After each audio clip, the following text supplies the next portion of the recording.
FIFA বিশ্বকাপের 2026 সালের আসর যত ঘনিয়ে আসছে ততই বাড়ছে উন্মাদনা। দর্শকদের মাঝেও ছড়িয়ে পড়েছে রোমাঞ্চের আবহ। তবে বিশ্বকাপের টিকিটের দাম শুনে রোমাঞ্চে ভাটা পড়েছে তাদের।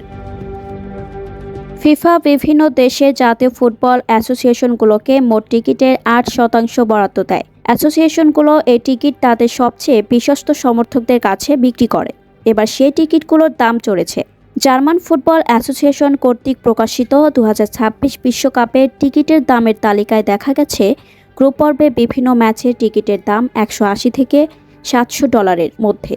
বিশ্বকাপ ফাইনালে সর্বনিম্ন টিকিটের দাম $4,185, বাংলাদেশি মুদ্রায় $5,10,000 টাকা।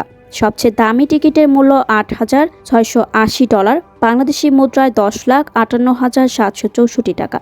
ইতিমধ্যে টিকিটের উচ্চ মূল্য দেখে সমর্থকরা হতবাক।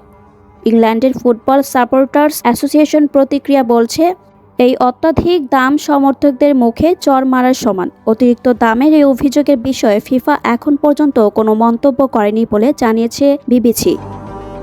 যুক্তরাষ্ট্র, কানাডা ও মেক্সিকোয় আগামী 11 জুন থেকে শুরু হবে বিশ্বকাপ।